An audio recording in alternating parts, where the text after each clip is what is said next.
શાંતિથી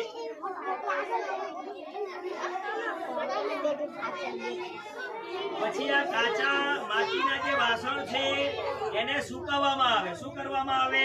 સુકવવામાં આવે. સૂકવીને પછી એને નિંબાળામાં પકાવવામાં આવે. આ બે વસ્તુનો ઉપયોગ કરીને આને ટપલું કહેવામાં આવે. શું કહેવામાં આવે? આને ટપલું. આને પિંડલો કહેવામાં આવે. હવે આને અંદર મટકાની અંદર રાખીને એને ઘાટ આપવામાં આવશે ટપલાથી. જો કઈ રીતે એનો ઘાટ આપે છે તમારે જો ગરબાને આકાર આપી રહ્યા છે. નાનો ગરબો જે બનાવ્યો છે એને ટપલાથી પિંડલાથી અંદર ટેકો રાખીને એમાંથી એને મોટો કરવામાં આવી રહ્યો છે. અહીંયા શાંતિ સાંભળો ને.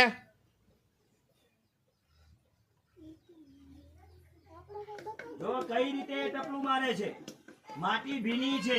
આ બધું જો, આ બધું જો તો દેખાય.